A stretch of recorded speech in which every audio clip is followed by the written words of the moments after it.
Oh, there we go. That's Alexis McAllister, the first signing of Liverpool's summer. If you guys came for some insight as to what Alexis McAllister is going to do for Liverpool, then you're in the right place. If you've not already hit subscribe, do it once we've proved ourselves in the video. And if you have, welcome back. It's great to have you guys. Let's dive straight into Alexis McAllister and what he does for Liverpool. You can see the mind map. You can see where we're going with this. But also, let's just take a look at the great little... Ooh.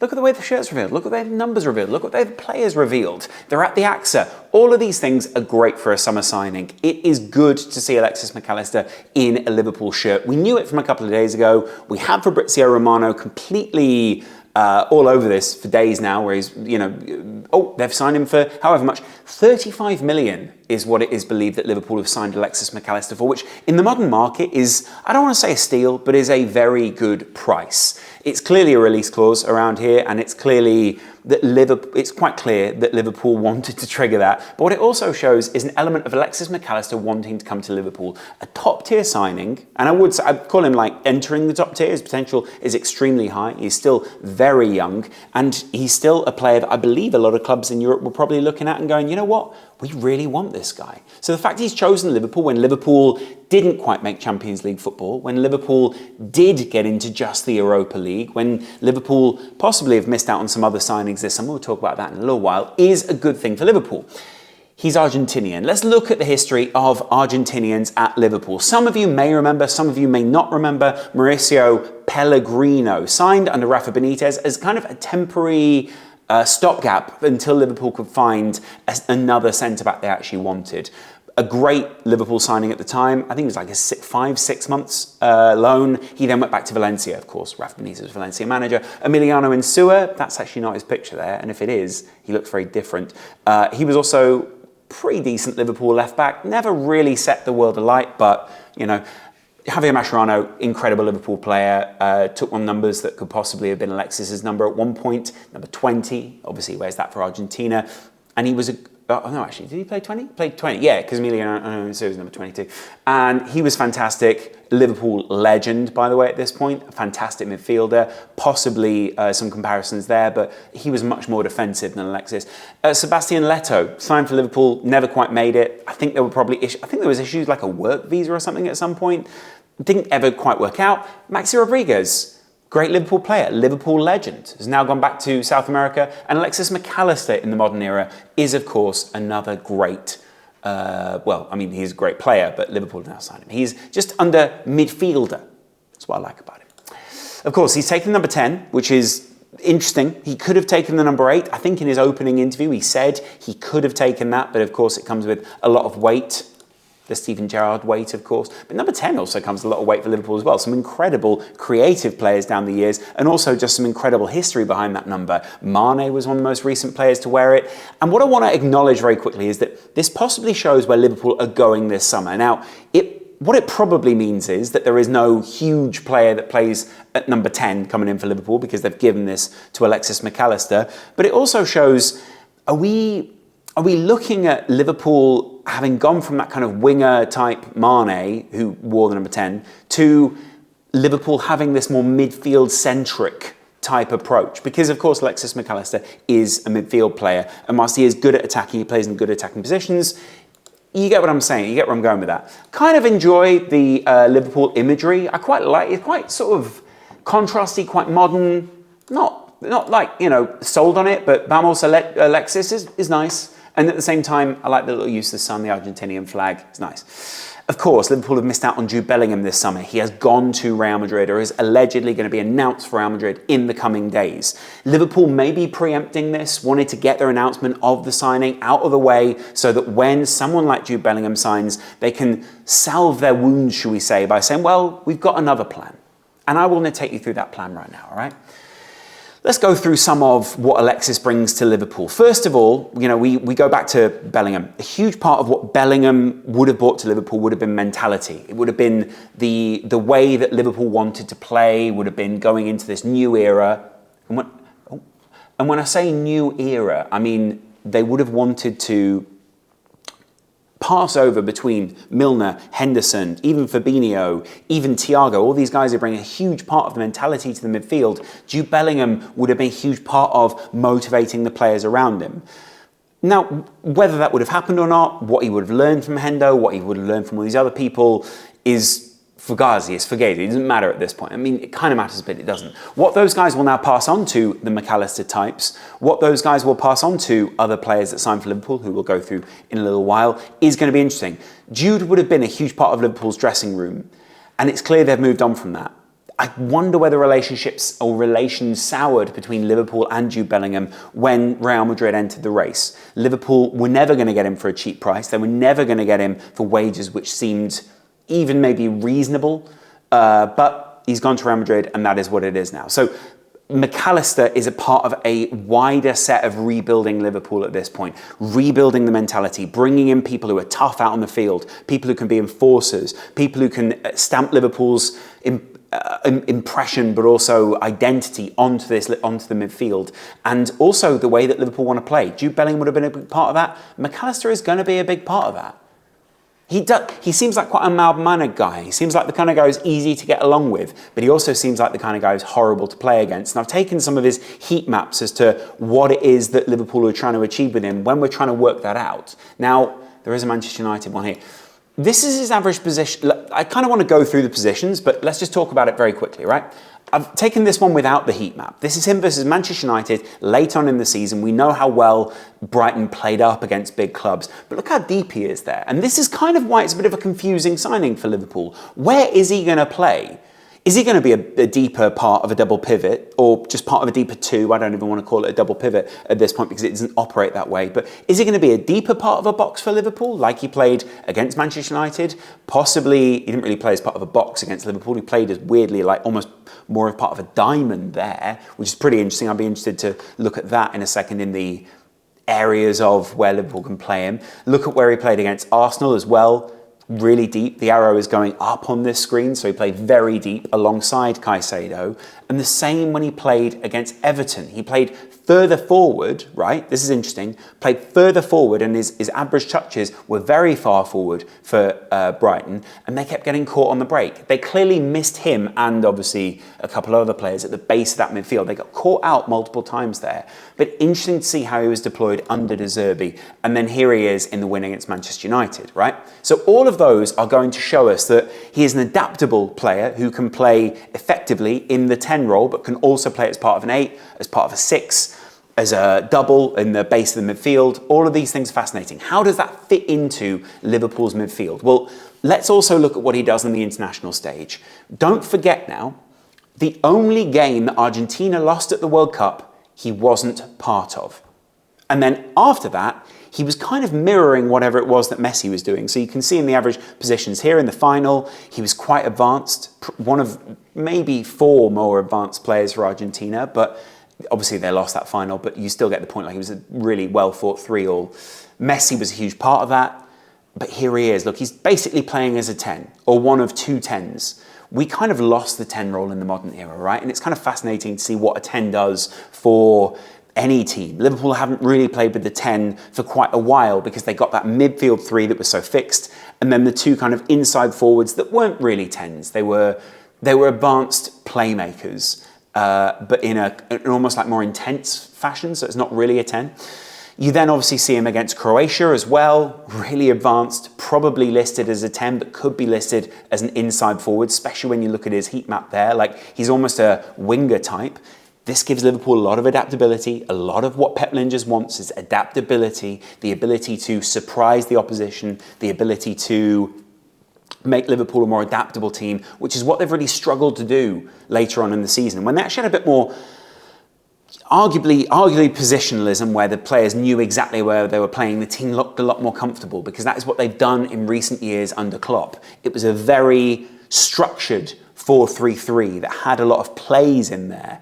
What they're trying to move towards now is something that is still very structured, but possibly relies a bit more on some of the training, some of the adaptability within games. And that's why some of these signings might be a bit confusing, I'd say, to some analysts out there. Look at this. This is him playing a little bit deeper. He's not a 10 there. He is more like an 8 in this Argentina side. The arrow is going south. It allows Messi to be a bit freer.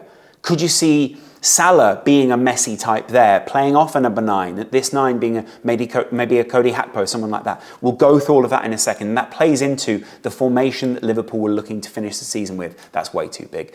Look at that. That's the back 3. There's a 2 in midfield, be that Fabinho and Trent, be that, we'll go into that in a second. And then 2 CMs that are probably more like 10s, right? And then a front line, which you could argue is more traditional, but we'll go into that in a second. This also fits into a wider plan at Liverpool, by the way. Liverpool apparently in contact for Kefren Torres, what most people call an incredibly raw talent. And what they mean by that is, they mean, I haven't seen a lot of Nice.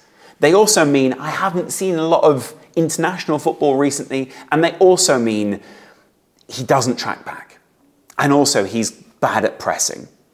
Or at least, it doesn't mean he doesn't show maybe hints of what he could do, which is good with pressing, but it shows he's not quite the finished product, shall we say. And then around that, we've also seen Manu Kone, an incredibly exciting player for Liverpool and possibly its successor to Fabinho. We will do another video on those two at some point, but let's go over to the tactics board here and start playing around a little bit, right? You can see I've been doing my research on this guy for quite some time. Right. Let's talk a little bit about this Liverpool side at the moment. Towards the end of the season, this is what Liverpool were playing. This here was Trent. I didn't want to label it, but I will label that Trent for now. This here was Fabinho, right? And then ahead of that, at times, by the way, these DMs could have been Hendo, but yeah, I'll move that. Then ahead of that, they had 2 central midfielders, more like 10s. Very often Curtis playing in this role here, and then very often someone on the opposite side, Harvey Elliott possibly, could have been Fabio Carvalho. You see how differently they go between CM and AM. Like, they were just playing as part of a front 5, and that 5 basically relied on arguably what a lot of 2 managers have done in the league, but also what Pep's done, and at times what De Zerbi has done, but really what Erik ten Hag did, which is fascinating, and also what Arteta did. Using these 2 players here, the AM, CM, arguably, you could say that, say, an Odegaard for Arsenal is more of what a Curtis was doing. Odegaard profiles as a playmaker very often for Arsenal, but he's also a goal-scoring midfielder. That's what Liverpool might want the likes of Mac Allister to do. Then Luis Diaz plays ahead of that, goal-scoring winger. Gakpo plays as that, arguably drops a little bit deeper, could be a 9, could be a 9 in the shape of a Firmino. Really, he's a centre-forward, right? But also could drop in a little bit deeper as a second striker. It's going to be interesting to see how they deploy Gakpo, because there's a lot of congestion in these areas if Mac Allister plays more advanced. And then Salah obviously is just Salah, right? Salah played there, he played inside second striker at times. He sort of played, when Liverpool wanted to play more like a 3, if we were to move Trent into a more traditional back 4, then what Liverpool also did was have like a Hendo type role, a DM of Fabinho, and then another CM that was sometimes Thiago. Wasn't really Curtis, though Curtis did play there and was very good there towards the end of the season. And that is your more traditional Liverpool midfield, right? Arguably, people say we missed Thiago or we've missed Wijnaldum on that side.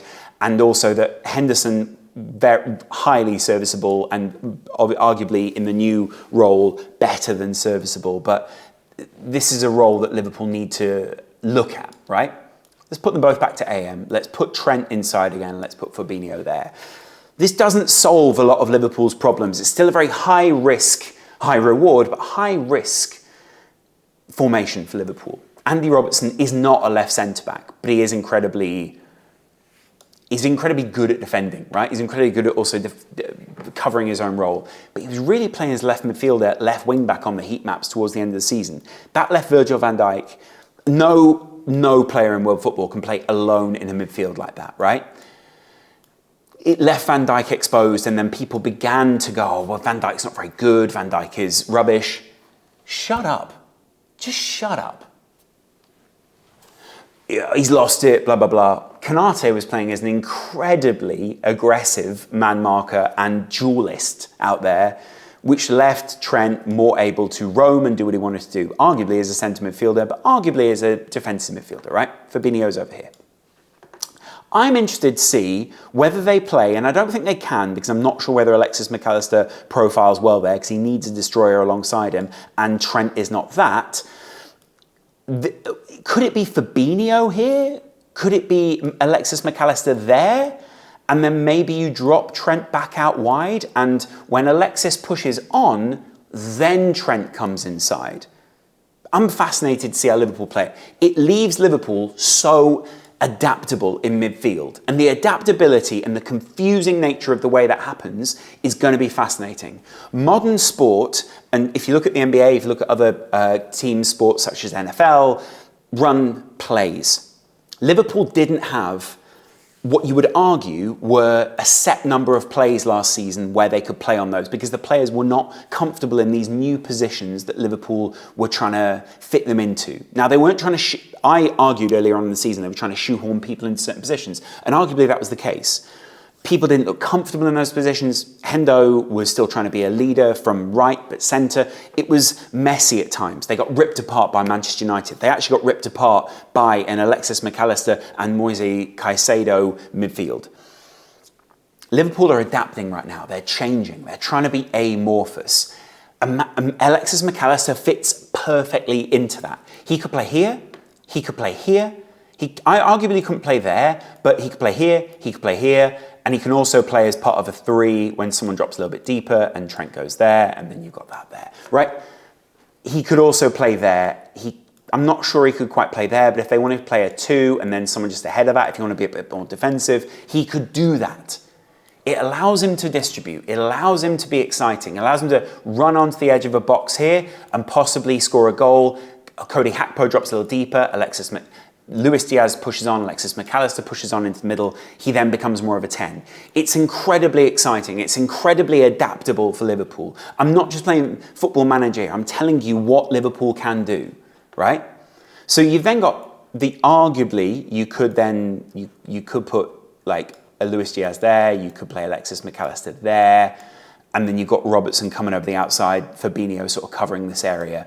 These things are all really exciting for Liverpool. It's exactly a Pep Lingers kind of signing. It's exactly a Pep Lingers kind of football, right? And I love that. Like, I think being able to be adaptable against small sides, or sides who are not as high profile, say as a City or a Newcastle or someone like that, is incredibly important because you're going to get a load of people congesting this area.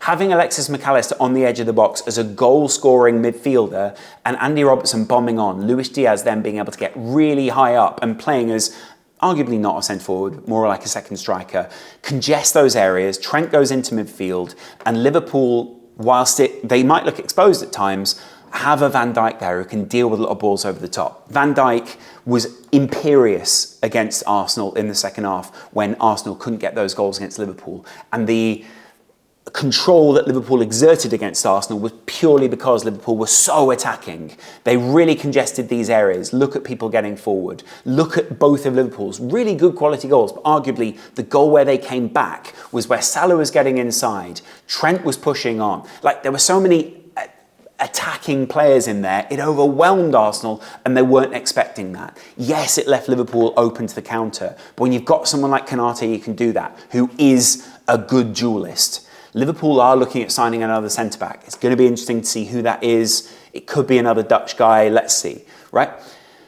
Then if you have Kone playing deep, because that's what he can do, he's good at turning the ball around, good at dropping the shoulder, good at getting away, this could be a Trent, this could be a Bajcetic, but it could be McAllister. This could be a Salah, but this could be a McAllister, Bajcetic.